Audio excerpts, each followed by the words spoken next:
What's up? What's up? What's up? How's everybody doing today? Kyle Henderson, Bama football on YouTube. Could I get a roll tide inside the comment box? I hope you guys are off to a fantastic start. Today is Wednesday, June 12th. We are already in the month of June, and I hope you are off to a fantastic start. I appreciate you guys joining me. Take a minute to hit the thumbs up. Today, we're going to talk about the latest commitment, which is Waldrip out of the class of 2025. In fact, Alabama's recruiting has been on fire to start this June. And I know it's been on fire, but it is the cold summer, right? Winter is here in the summertime. We're going to talk about where Alabama ranks within the recruiting rankings nationally. We're going to compare On3, 24/7, and rivals. We're going to talk about another offensive lineman who jumped on board, which was Michael Carroll. Two big offensive lineman additions, and I appreciate you guys checking in. Let me know where you guys are coming from in the comment box. If I come in close like this, it means I am reading the comments on the screen, so I appreciate you guys being here.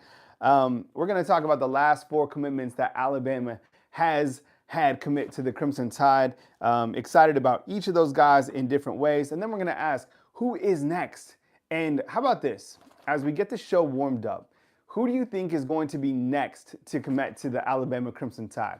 Who do you think will be the next player to commit? I want to hear from you inside the comment box. There's a new prediction for Alabama football. He hasn't been like Steve Whitfong, but we're going to talk a little bit about another prospect that has been predicted to commit to Alabama in the class of 2025.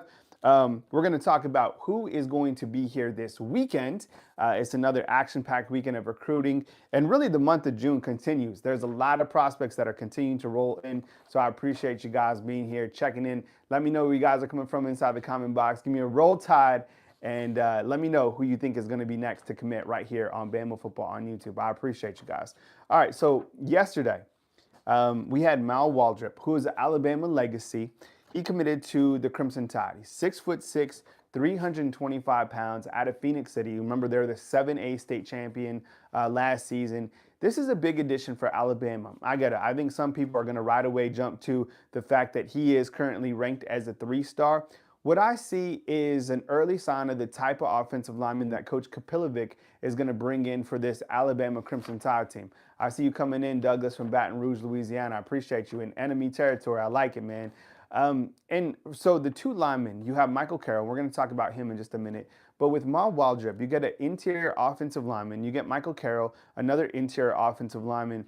And I think what Coach Keon is going to do, he's going to have these guys play very, very athletic. So what that means is I think over the past couple of years, and you'll hear me when I talk about my shows, is I felt in the past couple of seasons that Alabama's offensive linemen played too heavy. So getting these guys in athletic form and athletic shape when they're even offensive linemen, just because you're 370 pounds doesn't mean you're the most athletic offensive lineman. Like, look at, for example, J.C. Latham. If you've seen him with the Tennessee Titans right now, he looks fantastic. He looked great during the NFL Combine that was here, held here in March with Alabama's Pro Day. So I think that is Coach Kepilovic's kind of focus, and I think he's done a great job. I mean, we always talk about Mo Lindquist. Of course, we talk about Kane Womack or Jamarcus Shepard on the offensive side of the football. But Coach Kepilovic, I think, is a hell of a recruiter. And I think more than anything, I think players who speak to him, high school coaches who speak to him understand that he is certainly a guy that can develop you to the next level where you want to go. So Coach Kepilovic, just a great addition and probably a sleeper recruiter, right? We've been talking a lot about some other guys. I mean, of course, Courtney Morgan has been doing his job as the general manager of this team. But overall, I mean, Coach Kepilovic has just done a hell of a job for the Alabama Crimson Tide. Let me know what you I want to hear your take on Coach Kepilovic and kind of what you saw from Alabama's offensive line. I know it wasn't a completed offensive line, but one of the things that stands out to me was even before James Brockemeyer left, I saw him physically working with James Brockemeyer, like one-on-one type coaching. This was after type practice. What do you think our projected starting offensive line will be, Jerry? Yeah, I think that's a good question. I think right now, look, I'm going to say it. I think Caden Proctor comes in, and he is going to be the starter at the left tackle position. I do. I think you come in here, he said that the grass isn't greener. He understands, he apologized to his team. We like that. He took accountability. and I think he'll be the left tackle. He's going to be a future NFL guy. Like, he is going to be the guy. And then I think you have the best guard tandem in the country with Tyler Booker at left guard. The center, I would go ahead and pencil Parker Brailsford, but Gino Vandermark, the transfer from Michigan State, I think could also give a push as well. The right guard, I mean, Jaden Roberts is amazing. And then right now, from what I understand, it looks like it's going to be Wilcom Formby, but I don't know if that, I think there's going to be some competition at the right tackle position. Do you think that I'm right with my offensive tackle prediction with Wilcom Formby, or do you think it's going to be somebody else? Let me know what you think inside the comment box. Or if you have a different, top 5 for your offensive line, let me know. I appreciate you guys. Coming to you from beautiful Tuscaloosa, Alabama on this fine June 12th. Got the workout in today. The workout is from the Capstone. That's at Butler Field. So if you want to come work out with me on Wednesdays, Butler Field, right next to the Arby's, is where the $1 Million Band practices. So let's do a calorie burned check-in, all right? And if you're watching on replay, that's fine. Get your workout in and come back and let me know. I'm at 524 right now at 737, all right? So hope to push over 1,000. I want to get another workout today. Actually, after this, I'm getting ready. Got to jump in the shower, and my little girl is getting braces today. So big day for her. I have a 15-year-old, and Lacey is 11. I'm going to take a coffee break. You got Bryant-Denny Stadium to keep you company. Oh, man. I need my coffee. And if you've been on my show, like, I need the coffee hot, right? I need it hot. The hotter, the better for me. Woo. All right.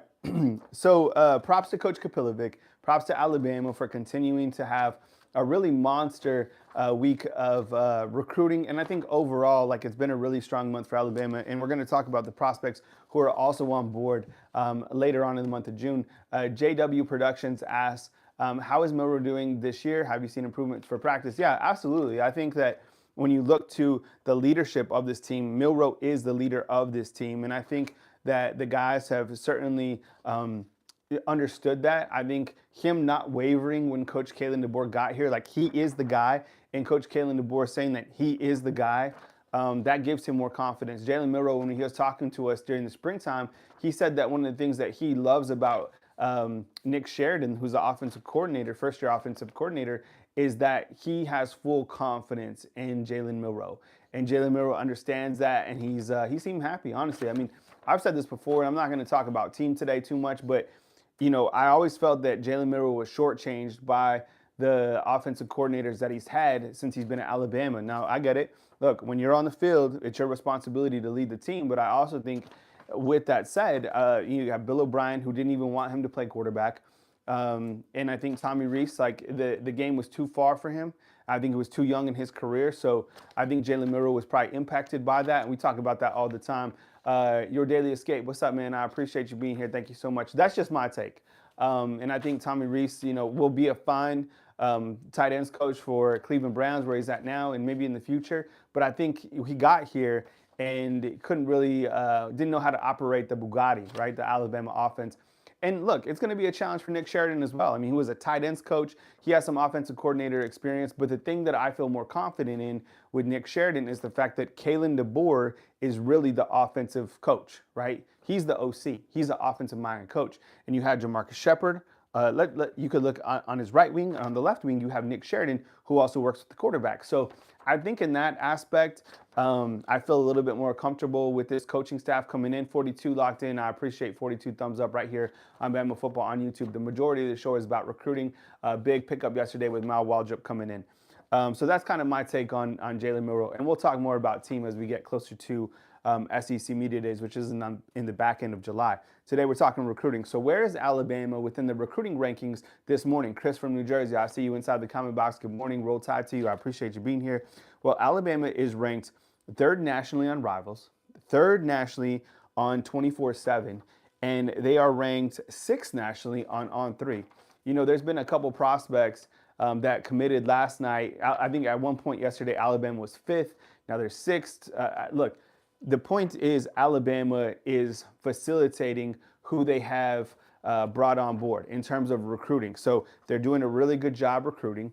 You stay in your lane always, right? you don't think about what USA is doing or what Clemson's doing or what Notre Dame is doing or Ohio State. Like, you focus on you. And I think that's going to help Alabama even flip some prospects going forward because this is their lane. Like, you can only control what you can control. And Coach Kalen DeBoer can only control his message and what the players see, what the parents see, and ultimately leading to prospects committing to Alabama. Another little coffee sip. All right. Okay. So let's rewind a couple days ago. The first offensive lineman to commit was Michael Carroll. And this was like, so the Chuck McDonald news was huge. And we'll talk about him. We'll talk about Keon Russell as well. Those are the last 4 commits here to the Alabama Crimson side. And man, when Michael Carroll committed, like, that was a gigantic pickup, 100%. Like, him committing to Alabama says a lot. You go into Pennsylvania, he's a Penn State legacy. Mom played at Michigan State basketball. Like, the guy's an athletic freak. He's bigger than Landon Dickerson already. And what is he, like 17 years old? Getting him to be able to commit, I think he'd probably be one of the more promising prospects within this class of 2025. I know that's a big statement, but I think he's kind of a cornerstone of that offensive line piece. So him with Waldrep, really great addition. Excited about Michael Carroll. And really, you start to look at the last 4 prospects that have committed to the Alabama football team. Man, it's great. I mean, look at these. Let's look at the last 4 names, okay? Are you excited about Keon Russell? That was a flip. We went crazy for it, right? He's your quarterback. That has to be like a cornerstone again of your recruiting class. And then people are like, well, why are you taking another quarterback? You always take a quarterback in every single class. Like, you have to. So he is that guy. Watch his tape. I was like, damn, this dude, he can run, he can pass, he has great touch on the ball. He comes from a school that's very talented in Texas. So the state of Texas, taking care of a quarterback, okay? Then you get Chuck McDonald, all right? You go out to California, Mater Dei High School, and you get a very capable corner. The guy's a baller, and we saw his pop smoking a cigar with Mo Lindquist. Exceptional talent, okay? So then you go from Texas to California. Well, then what do you do next? You go up to Pennsylvania, and you get Michael Carroll. And now you get Waldrip from the state of Alabama. So you went across the country, then you came back to the state, and you got an in-state prospect that you definitely had to. Jace, what's up, man? What's the date with Keon Keeley? How do we get him on the field, or how do we keep him happy? You know, I don't know. I mean, nobody has spoken to Keon Keeley. I don't think he's ever came out and said that he's upset about, switching positions from outside linebacker to a defensive lineman. I think when I saw Keon Keeley, like, I stood next to him at the Rose Bowl, or when I see him at practice, the guy he's massive. So I think I think it might be kind of an experiment with Freddie Roach to see what they can do to develop him within the defensive line. I have never heard that he's unhappy. So I think we just kind of wait to see how this plays out. I think he's athletic enough to play in the dirt. I don't think that the end is it's over in terms of him being an outside edge rusher. So let's just kind of wait and see on that. But that was probably one of the bigger storylines in spring when you look to like position changes, was seeing Keon Keeley, somebody we were really excited to see him now with Yanzi Pierre on the opposite side come on in. But maybe it's just kind of an experiment going on. But I'm watching that as well. And like I said, I've never heard that he's unhappy or anything like that. All right. Let's talk about who could be next to commit to Alabama. And I want to hear from you inside the comment box as well. Who do you think? Oh, John, what's up? Coming to us from Alaska? That's amazing. I appreciate you being here. Thank you so much. Who do you think will be next to commit to Alabama? I want to hear from you inside the comment box. There's a lot of eyes now on Dawson Merritt, who's a 4-star linebacker out of the state of Kansas. I think when we look to who's next, you could also, go with Lloyd Jackson, who's a 6-foot, 280-pound offensive lineman out of California. Once again, you know what's interesting, and I've brought this up a couple times, is it looks like Coach Kalen DeBoer, he was at Fresno, he was at Washington, so obviously California going to be a pipeline for him. And he's went into California and got Abdul Sanders, who will be here in a couple weeks. He's out of Los Angeles. He got Chuck McDonald out of Orange County. And potentially even Lloyd Jackson, who I think is forecasted to Alabama. That would be 3 prospects from the state of California that he's bringing in. On the flip side, and I've talked about this before, I think I talked about this yesterday, is you don't have any prospects that are committed from the state of Florida just yet, which is interesting because that was one of Coach Saban's major pipelines, was always facilitating and bringing in guys from Florida. Now, there are guys on kind of the watch list that we are looking to in terms of guys from Florida. Ivan Taylor, who is currently committed to Notre Dame. We talked about him. He's a 4-star. And a new name that has popped up is Ty Jackson. There's some early predictions for him to be trending towards Alabama. He is a linebacker out of Florida. He is a 4-star. But right now, at this point in time, you don't have any prospects that are committed from the state of Florida. I'm not worried about that. Like, you are getting your guys, and I think guys from Florida are going to come in. But at this point in time, you do have 0 prospects that are committed from the state of Florida. Yeah, Chris from New Jersey wants Naheem Oford. We've talked about him. And who is he if you're just joining the show? Well, he is the #1 player in the state of Alabama. He is a defensive back. He's out of Parker. He's a baller. And he was just here on this official visit with Alabama. He got the full court press. I mean, the photos he was with, Ryan Williams, even Jake Kirkpatrick. And look, this guy committed to Ohio State in February, and I think this is far from over. I think that Alabama, if you want to break internets, like Alabama has been breaking internets, like the internet, you know, X, Twitter, whatever, recently. I mean, they were really excited about the flip for Keon Keeley, but getting your in-state #1 prospect, I still think is a possibility for the Alabama Crimson Tide. All right, let's talk about who's on campus this week. All right, this is another big weekend for Alabama in terms of recruiting. Really, the rest of the weekends in June, I mean, you're going to have big-time prospects coming in from all over the country. So Ackland Deer, the guy is the #1 running back in the entire country. He's out of Mississippi. You know what? Mississippi, Alabama, I always talk about Alabama high school football talent. Mississippi has some damn good players in this class of 2020-25, and of course Louisiana, right? So Ackland Deer is coming in. He is currently committed to Lane Kiffin and Ole Miss. Got an early jump on it. You bring him in, you pair him up with Robert Gillespie. You showcase what you're going to do with the offense under Coach Kalen DeBoer. And I think this is kind of a selling point for Coach Kalen DeBoer. If you're a running back, you look to the running backs on roster: Jam Miller, Justice Haynes, Richard Young, Daniel Hill, Kevin Riley. Now, you might be thinking, if you've heard kind of the outside noise, or you're thinking about Washington, and you think of Washington's offense, you think Michael Penix Jr. and the receivers, Run Waduze, right? Well, remember that their running back last year, and I think he's had 2 consecutive 1,000-yard rushers at Washington. You haven't had a 1,000-yard rusher at Alabama since, I think, like Brian Robinson, right? So, look, running backs are going to get fed within Coach Kalen DeBoer's system. Now, with that said, you have to be able to catch the football, and I think you have to be an all-purpose type back, and I think Ackland Deer, being the #1 running back in the country, certainly is going to be that guy. Matthew, what's going on? I appreciate you coming in from South Georgia. Welcome to the show this morning. But I think Ackland Deer, you showcase him, Robert Gillespie, you have him talk with the current running backs, and you show him, look, you come here, you are going to eat. We are going to feed you the football. We are going to utilize your talent when it's your time to be able to get here. Can you imagine if Alabama was able to, and look, I haven't seen anything indicating that he's going to flip. I think you bring him in, and this is just kind of the start of everything. A lot of guys are committed right now. They haven't signed the paperwork. 71 on, I'd appreciate 71 thumbs up. And if you want to be a fan funder of this YouTube channel, I appreciate you guys. For $2.99 a month, you guys can support me, the YouTube channel. This is what I do for a full-time basis, so I appreciate you guys being here. Not a part of like any big business, like recruiting business, like Rivals, 24/7 on 3. I'm completely independent. So I appreciate you guys continuing to support me. Hit the thumbs up as well. I appreciate you guys. We have 70 watching and only 10 thumbs up. Let's definitely bump those up.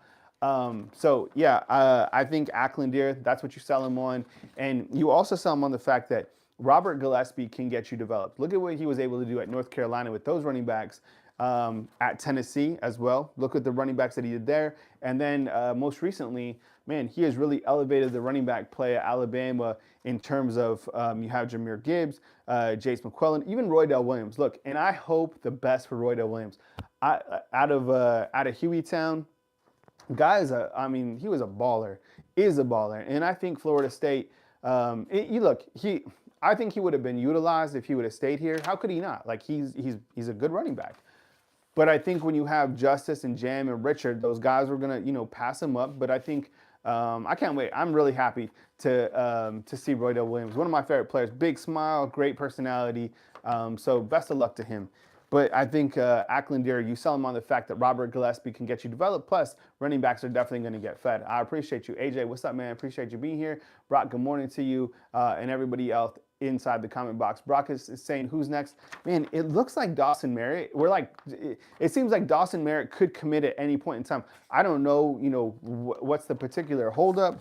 Maybe it'll be today. I have no idea. Lloyd Jackson looks like another guy that could jump on board. And we're going to talk about a couple other guys who are announcing their decision on the back end of June right now. So who else is on campus? Well, I mentioned Jackson Lloyd. He is out of California. He is a 6'6", 280-pound offensive lineman out of the state of California. Justin Hill, he's a top 100 edge rusher out of Ohio.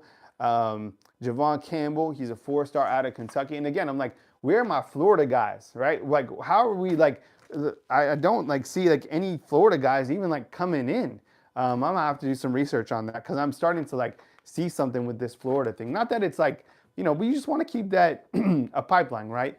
I had to tap the screen for thumbs up to appear. Try that, everyone. I appreciate you guys. Yes, Dawson is already, I don't know if he has visited Nebraska. I think college football wants Nebraska to be good. I think, the Cornhuskers have amazing facilities, amazing support, but Nebraska just is not it. They've tried different things to resurrect that program. I just, look, you kind of think back to the old days of Nebraska football, but man, they're so far removed from that. And every year you think Nebraska is going to be good. I thought, look, if Scott Frost couldn't turn them around, I mean, I think it's going to be tough for Nebraska. But, if that's a good fit for him, being regionally, that he's from Kansas to Nebraska, look, whatever. I lived in Iowa for a year. Iowa wasn't a place for me. I went to, anybody know where Central College is? I went to Central College. That's why people were like, Kyle, like, who's your main college football team? I'm like, yo, I went to Central College. All right, went to Central College and finished out at New Mexico State. So now living in SEC country, going all over to these amazing stadiums, it's so eye-opening for me in terms of like the college football pageantry. All right, Javon Campbell, 4-star out of Kentucky. This is a new name that popped up. He's a new 5-star.